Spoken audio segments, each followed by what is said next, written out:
Everyday life science by সূচনা চ্যানেলে সকল শিক্ষার্থীদের স্বাগত। আজকে আমি তোমাদেরকে পড়াবো দশম শ্রেণীর দ্বিতীয় অধ্যায় জীবনের প্রবাহমানতা। তো এই চ্যাপ্টারে আজকে যে পয়েন্টটি তোমাদের সামনে ডেসক্রাইব করব সেটি হচ্ছে মিয়োসিস কোষ বিভাজন এবং ক্রসিং ওভার। তোমাদেরকে আগের ক্লাসেই পড়িয়েছি মাইটোসিস কোষ বিভাজন, ঠিক আছে? তো মিয়োসিস কোষ বিভাজন তোমাদের সিলেবাস অনুযায়ী যতটুকু আছে ঠিক ততটুকুই পড়াবো। তো তোমরা পুরো ভিডিওটি স্কিপ না করে দেখতে থাকো এবং চ্যানেলটি সাবস্ক্রাইব করে দাও। এছাড়া তোমাদের বন্ধুদের কাছে ভিডিওটি চটপট শেয়ার করে দাও। তো চলো শুরু করা যাক। মিয়োসিস কোষ বিভাজনটা কি আসলে? তাহলে মিয়োসিস কোষ বিভাজন হচ্ছে একটি প্রক্রিয়া বা পদ্ধতি। কি বললাম? মিয়োসিস কোষ বিভাজন হচ্ছে একটি প্রক্রিয়া বা পদ্ধতি।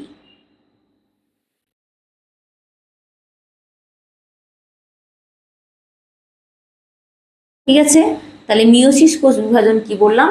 একটি প্রক্রিয়া বা পদ্ধতি। এই প্রক্রিয়া বা পদ্ধতিতে কি হয়?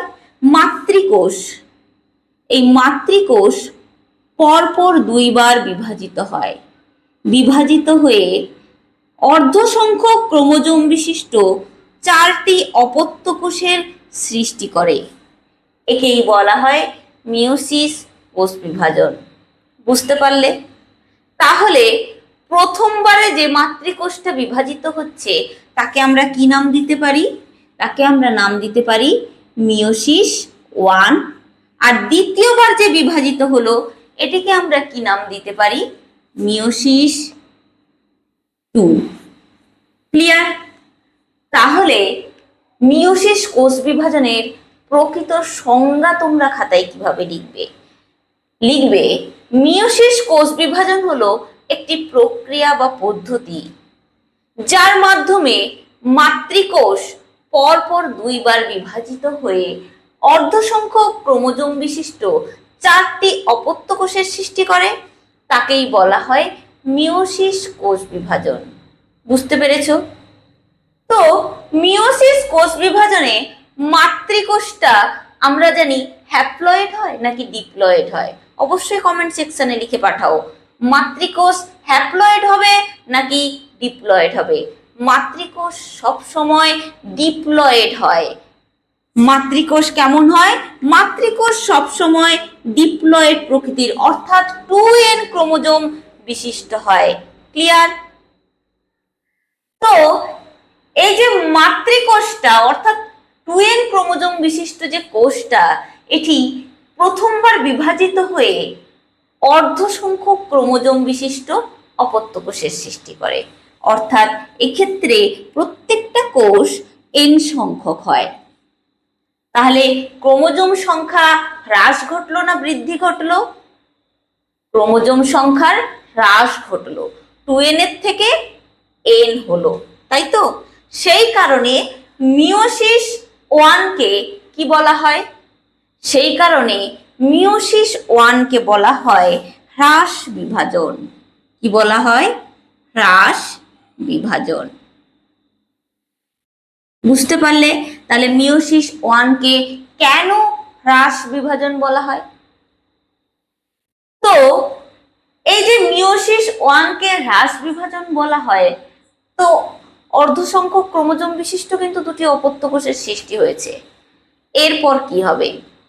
এরপরে দেখো সেখান থেকে প্রত্যেকটা কোষের থেকে আবার দুটি করে কোষের সৃষ্টি হয়েছে, মোট 4টি কোষের সৃষ্টি হয়েছে। তাহলে এই এনেরই কি আবার অর্ধেক হয়ে যাবে? না, এখান থেকে হ্যাপ্লয়েড সংখ্যক ক্রোমোজোম বিশিষ্ট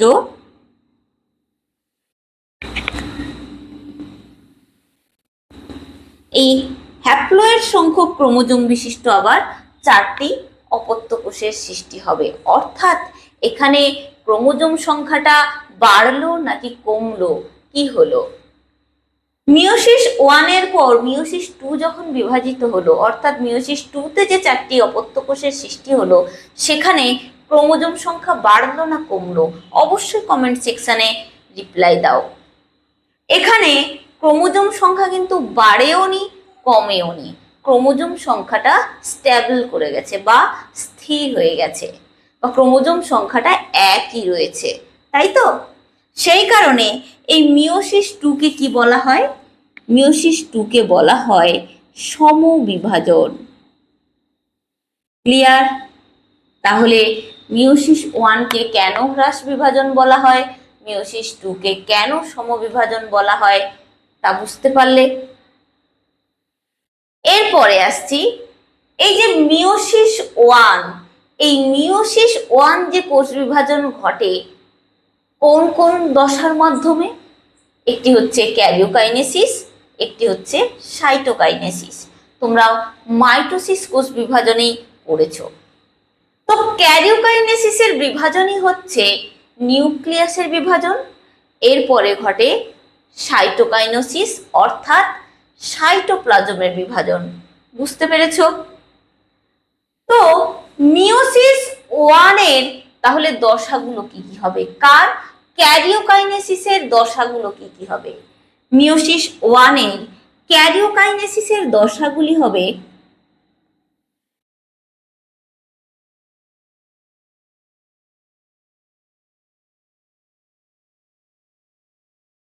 কি কি হবে বলো তো?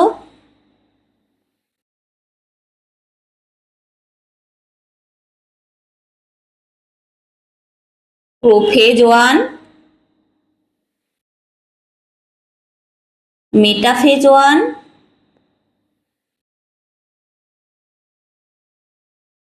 অ্যানাফেজ ওয়ান এবং টেলোফেজ ওয়ান। ক্লিয়ার? তো এই প্রোফেজ যে ওয়ান দশা, এই প্রোফেজ ওয়ান দশার আবার 5টি উপদশা রয়েছে। ক্লিয়ার? কয়টি উপদশা? 5টি উপদশা রয়েছে। সেগুলো কি কি? সেগুলো হচ্ছে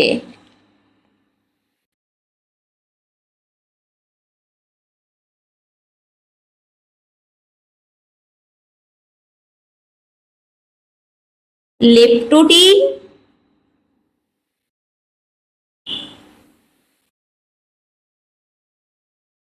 জাইগোটিন,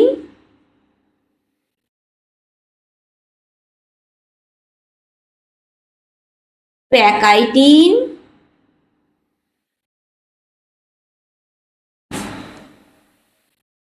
ডিপ্লোটিন,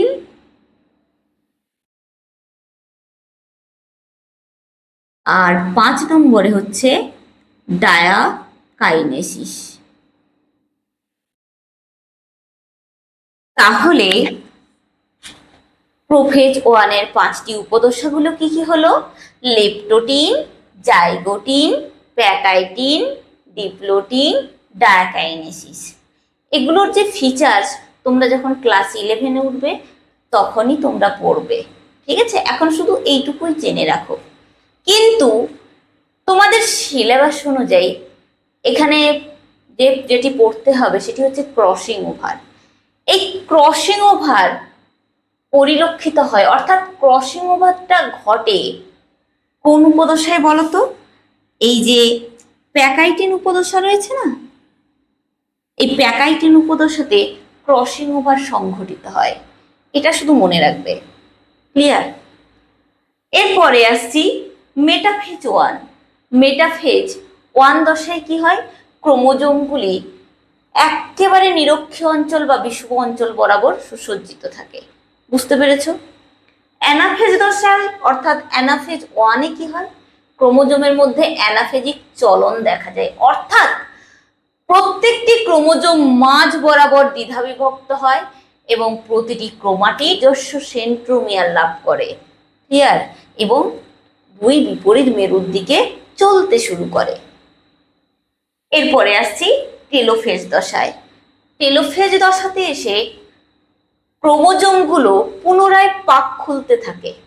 ঠিক আছে? পাক খুলতে থাকে এবং জল শোষণ করতে থাকে, ফলে ক্রোমাটিডগুলি ফুলে ওঠে এবং নিউক্লিয় জালিকা বা ক্রোমাটিন তন্তুতে পরিণত হয়।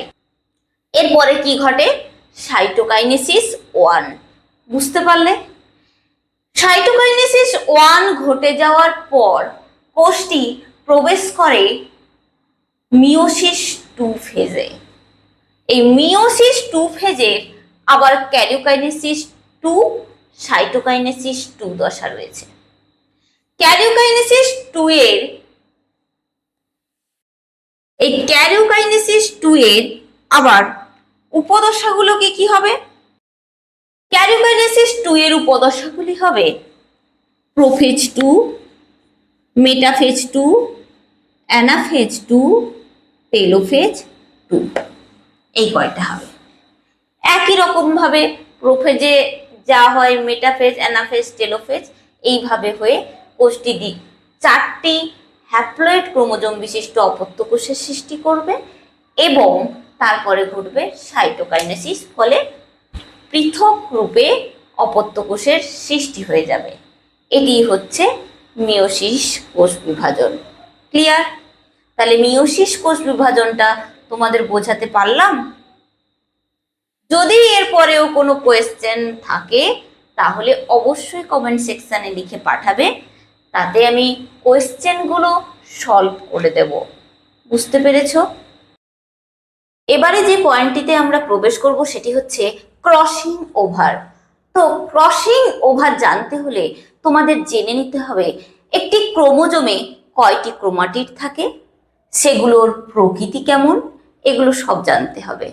তো প্রথমে একটি ক্রোমোজোমে কয়টি ক্রোমাটিড থাকে? 2টো ক্রোমাটিড থাকে, যেগুলো সেন্ট্রোমিয়ার অঞ্চল দ্বারা সংযুক্ত থাকে। এটিই হচ্ছে সেন্ট্রোমিয়ার অঞ্চল। ক্লিয়ার?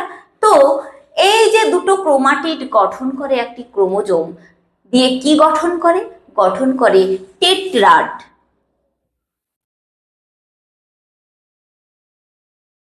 ঠিক আছে? প্রত্যেকটি ক্রোমোজোম 2টি ক্রোমাটিড গঠন করে। তো এই 2টো ক্রোমাটিডকে কি বলা হয় বলো তো? এই 2টো ক্রোমাটিডকে বলা হয় সিস্টার ক্রোমাটিড।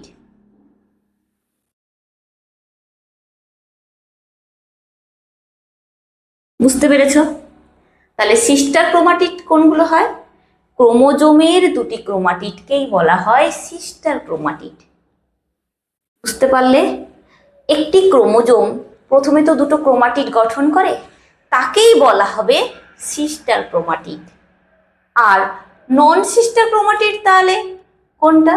নন সিস্টার ক্রোমাটিড হচ্ছে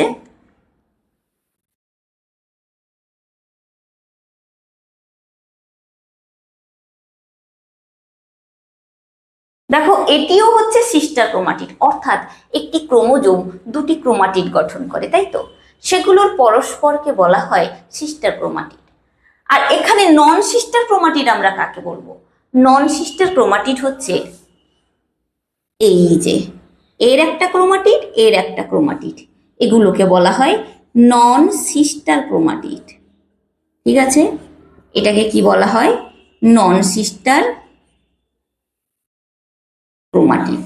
তাহলে সিস্টার ক্রোমাটিড আর নন সিস্টার ক্রোমাটিড বুঝতে পারলে? তো ক্রসিং ওভার কোথায় সম্পন্ন হয়? এই যে ক্রসিং ওভার, এই ক্রসিং ওভারটা সম্পন্ন হয় নন সিস্টার ক্রোমাটিডের মধ্যে। কোথায় সম্পন্ন হয়? নন সিস্টার ক্রোমাটিডের মধ্যেই ক্রসিং ওভারটা সম্পন্ন হয়। তাহলে আমরা একে নিই।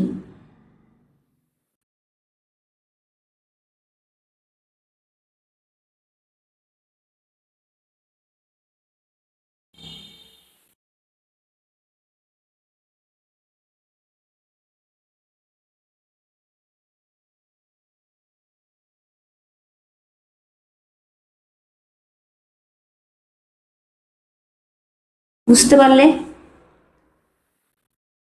এটি হচ্ছে ক্রসিং ওভার হয়েছে। ঠিক আছে? অর্থাৎ একটি ক্রোমোজোমের ক্রোমাটিডের সাথে অপর ক্রোমোজোমের ক্রোমাটিড যুক্ত হয়েছে। বুঝতে পারলে আরো আমি ভালো করে দেখাতে পারবো। তো এই যে অঞ্চল, এই অঞ্চলটাকে কি বলা হয় বলতো? কায়াজমা। বুঝেছো? তাহলে কায়াজমাটা কি? কায়াজমা হচ্ছে ক্রসিং ওভারের স্থানে যে 2টি ক্রোমাটিডের দেহাংশের বিনিময় ঘটে, সেই স্থানটিকে বলা হয় কায়াজমা। এটি দেখতে কেমন হয়?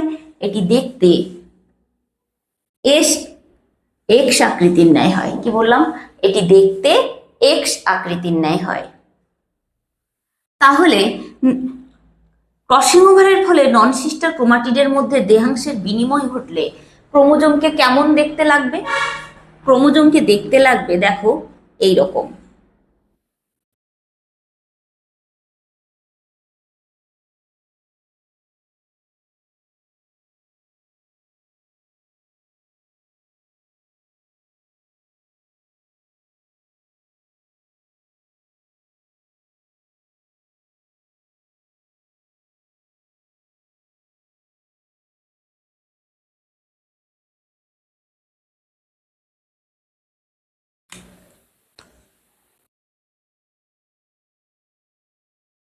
এরকম ভাবে দেখতে লাগবে।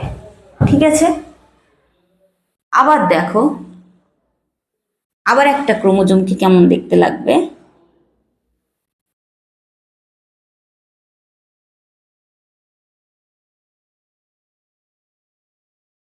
এগুলো তোমরা আঁকবে, জাস্ট এই সব জায়গায় একটু মুছে দেবে যে কোনো একটা জায়গায়। ঠিক আছে, মুছে দিয়ে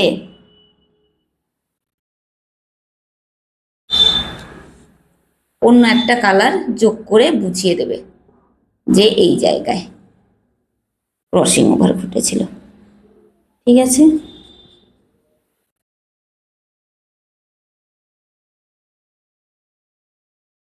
তাহলে ক্রসিং ওভারের ফলে ক্রোমোজোমকে কেমন দেখতে লাগে? ঠিক এরকম দেখতে লাগে, তাই না? বুঝতে পেরেছো?